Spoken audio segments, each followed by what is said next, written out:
Hello बच्चों, तो आप सभी का स्वागत है हमारे और नर्सिंग के यूट्यूब प्लेटफॉर्म पे। तो आज हम इस वीडियो में पढ़ने वाले हैं types of air pollution. Air pollution के टाइप्स क्या होते हैं इसके बारे में हम डिस्कस करेंगे। और पिछले वीडियो में हमने डिस्कस कर चुके हैं कि एयर पॉल्यूशन होता क्या है, एयर पॉल्यूटेंट क्या होते हैं, उनके प्राइमरी सोर्स क्या होते हैं। तो इस वीडियो में हम डिस्कस करने वाले हैं types of air pollution. Air pollution क्या होता है?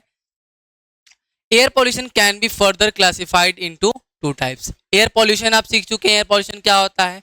जब हमारा एटमॉस्फियर में, किसमें, हमारा एटमॉस्फेरिक कंडीशन में कोई हार्मफुल सब्सटेंसेस या कोई हार्मफुल पॉल्यूटेंट एक सर्टेन अमाउंट में डाइल्यूट हो जाए, एक सर्टेन अमाउंट में इंट्रोड्यूस हो जाए, जो ह्यूमन लाइफ और उसके सराउंडिंग इन्वायरमेंट पे एडवर्स इफेक्ट रखता है, तो उसी को हम क्या बोलते हैं? एयर पॉल्यूशन बोलते हैं। Air pollution mainly two types further to divide किया गया है। एक इंडोर एयर पॉल्यूशन में, जिसको डोमेस्टिक लेवल भी बोलते हैं, और एक आउटडोर पॉल्यूशन बोलते हैं।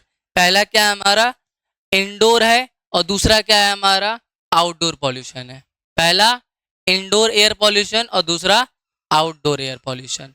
इंडोर एयर पॉल्यूशन क्या होता है?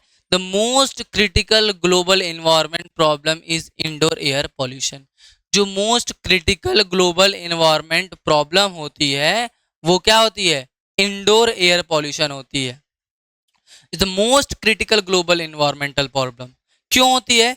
इंडोर जो डोमेस्टिक होता है उससे सबसे ज्यादा जो एयर पॉल्यूटेंट होते हैं वो रिलीज होते हैं।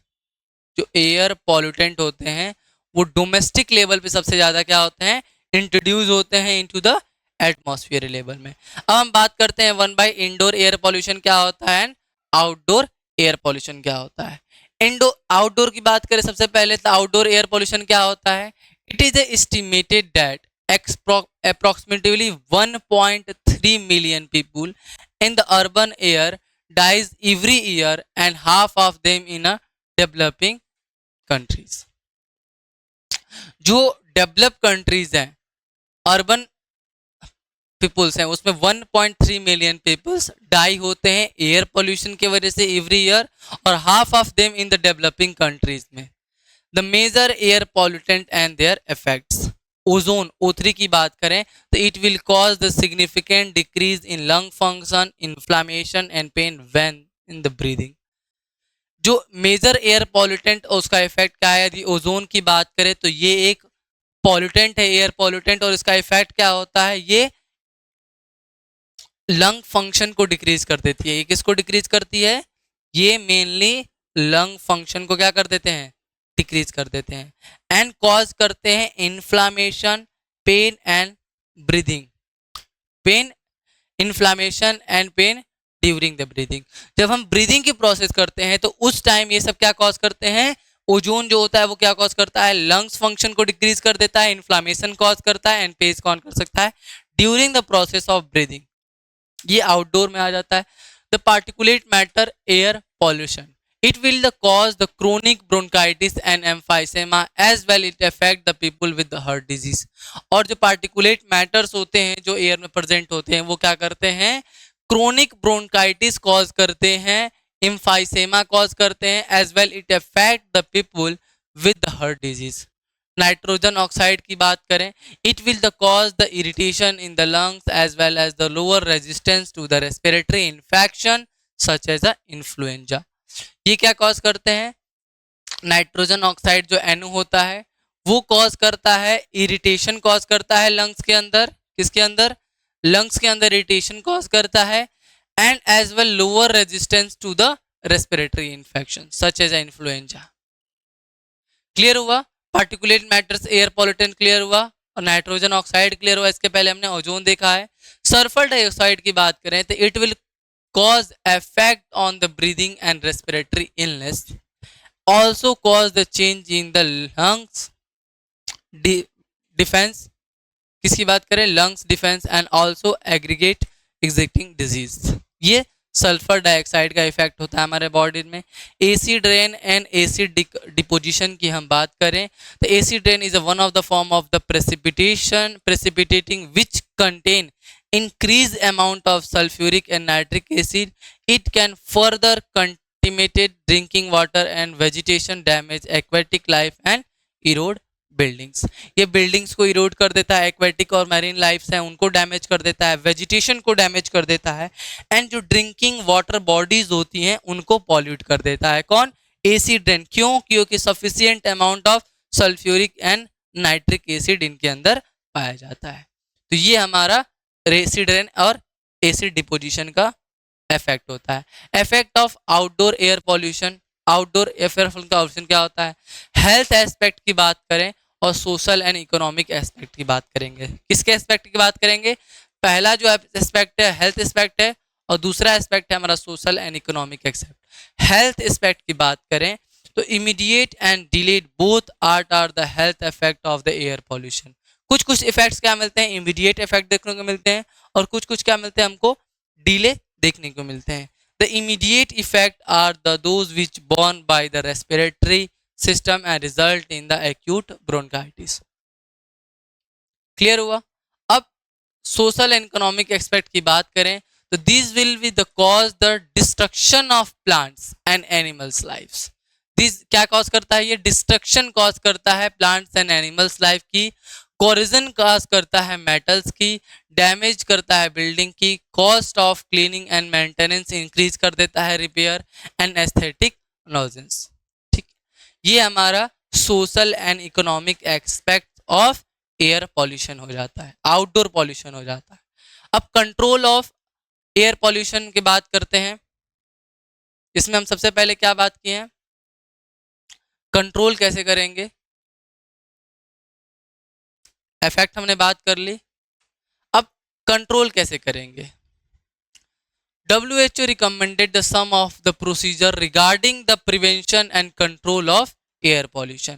एयर पॉल्यूशन को कंट्रोल करने के लिए कुछ जो मेजरमेंट्स हैं उनको लिया गया। ठीक है, तो सबसे पहले हम कैसे कंट्रोल करेंगे एयर पॉल्यूशन को?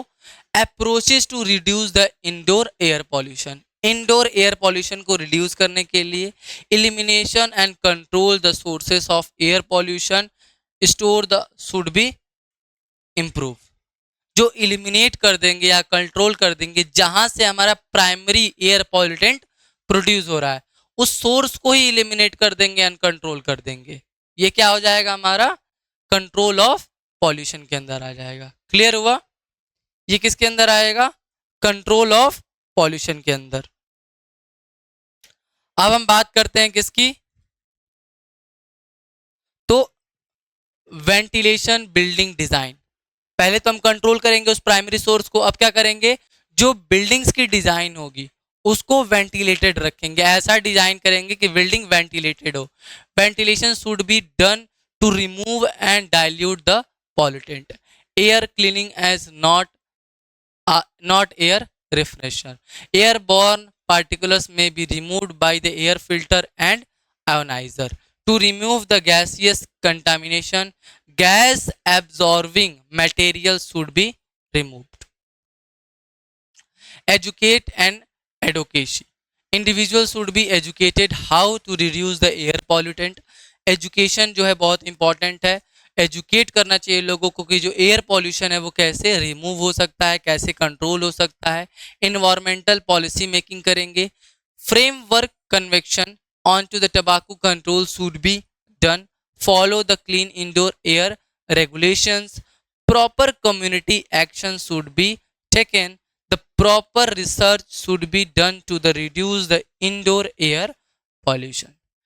इन्वायरमेंटल पॉलिसी करेंगे जिसके अंदर ऐसे रेगुलेशंस बनाएंगे, ऐसे पॉलिसीज बनाएंगे जो हमारे एयर पॉल्यूशन को क्या करते हैं?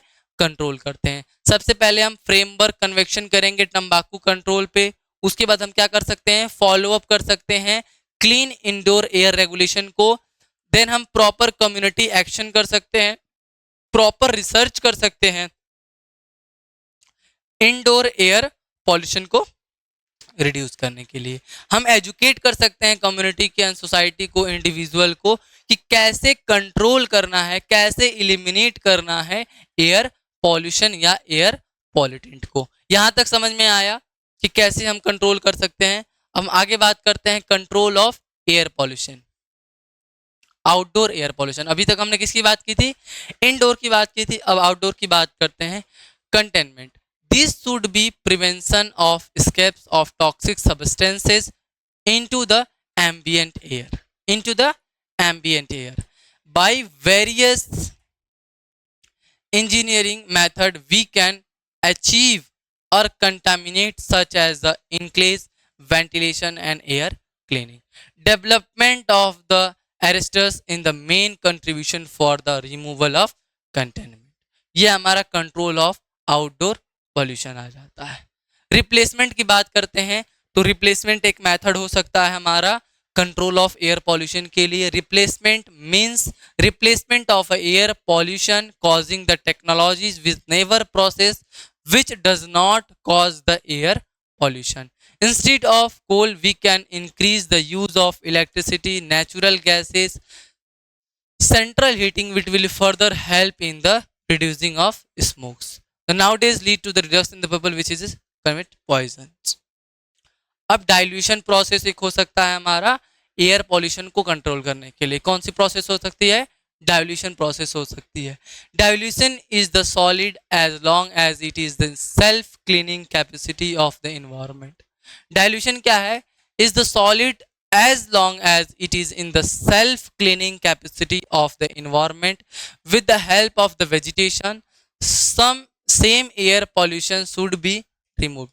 Some air pollution should be removed. Green belts establishment between the industries and the residential area, one of the attempt to at dilution. There is a limited capacity for the dilution and the trouble outcome when the atmosphere is overburdened with the pollution. क्या कर सकते हैं कि जो dilution की process है उसके through हम कंट्रोल कर सकते हैं एयर पॉल्यूशन को। कैसे कर सकते हैं? यदि जो वेजिटेशन है, with the help of vegetation some air pollution should be remove. Vegetation process के थ्रू हम कुछ एयर पॉल्यूशन को हम रिमूव कर सकते हैं। जो ग्रीन बेल्ट्स होते हैं उनका एस्टेब्लिश कर सकते हैं हम industrial area and residential area के बीच में, जिसके वजह से ये जो डाइल्यूशन होगा एंड जो एयर कंट्रोल एयर पॉल्यूटेंट है वो कंट्रोल होंगे। There is a limited capacity for dilution and trouble out occur when the atmosphere is over burden with the pollutant. लेकिन जो डाइल्यूशन की प्रोसेस है वो बहुत ही लिमिटेड कैपेसिटी रखती है, क्योंकि जब एटमॉस्फेयर ओवरबर्डन होगा विथ पॉल्यूटेंट तो क्या होगा, उसमें ये काम नहीं करेगी। तो डाइल्यूशन आपको समझ में आया, ये self cleaning capacity of the environment रखता है और वेजिटेशन के थ्रू, ग्रीन बेल्ट्स एस्टेब्लिशमेंट के थ्रू, और क्या कर सकते हैं हम, लिमिटेड कैपेसिटी रखता है क्योंकि ये ओवरबर्डन पॉल्यूटेंट रखता है एनवायरनमेंट में। अब हम बात करते हैं लेजिस्लेशन। ये लास्ट पॉइंट है हमारा कंट्रोल ऑफ एयर पॉल्यूशन का। लेजिस्लेशन भी एक प्रोसेस हो सकती है जिससे हम एयर पॉल्यूशन को कंट्रोल कर सकते हैं। Legislation will be cover such a matter such as is crossing the heights of cements chimney. We give powers to the local authorities which carry out the regular investigation, research and education which concern the air pollution. ये हमारा क्या आ गया, legislation के अंदर आ गया कि जो control करेगी चिमनीज की हाइट को, पावर देगी लोकल अथॉरिटीज को जो कि रेगुलर इन्वेस्टिगेशन करेंगे, रिसर्च करेंगे एंड एजुकेशन करेंगे एयर पॉल्यूशन के अंदर। ऐसी हम पॉलिसीज बताएंगे। तो हमने आज डिस्कस किया कि एयर पॉल्यूशन के टाइप्स कितने होते हैं, इंडोर और आउटडोर। आउटडोर इंडोर का इफेक्ट क्या होता है, उसके जो मेजर पॉल्यूटेंट होते हैं वो क्या होता है, उनका हमारे बॉडी सिम्टम से, हमारे जो फिजियोलॉजी होती है बॉडी, उनके ऑर्गन्स, उनके ऊपर उनका क्या इफेक्ट होता है, ये हमने डिस्कस किया। उसके बाद हमने डिस्कस किया कि जो कंट्रोल कैसे करते हैं। तो कंट्रोल में भी हमने दो चीज देखी, आउटडोर पॉल्यूशन देखा और इंडोर पॉल्यूशन देखा। उसके अलग अलग कंट्रोल देखे, हमने पॉलिसिंग मेकिंग देखी, हमने एजुकेशन देखा, हमने देखा कि लेजिस्लेशन कैसे करते हैं, फिर हमने डाइल्यूशन की प्रोसेस देखी, आप यहाँ पे देख सकते हैं। उसके बाद हमने देखा रिप्लेसमेंट कर सकते हैं किसी भी चीज़ का। उसके बाद हमने कंट्रोल कंटेमिनेंट देखा। उसके बाद हमने एजुकेशन एंड एनवायरमेंटल पॉलिसी देखा। तो ये सारी चीज़ें हमारे कंट्रोल के अंदर आती हैं एयर पॉल्यूशन को, कि एयर पॉल्यूशन को कैसे कंट्रोल करते हैं। तो ये जो एयर पॉल्यूशन है यहाँ पे खत्म होता है कि एयर पॉल्यूशन क्या होता है और टाइप्स कितने होते हैं एंड कंट्रोल कैसे करते हैं। तो आई होप आपको वीडियो समझ में आई होगी, सारा कंटेंट आपको समझ में आया होगा, आपको ये वीडियो पूरी थ्रू आउट समझ में आई होगी। ये आपके सिलेबस के अकॉर्डिंग है, इसमें हर एक पॉइंट्स को कवर किया गया है। मिलते हैं नेक्स्ट वीडियो में, तब तक के लिए धन्यवाद। अरे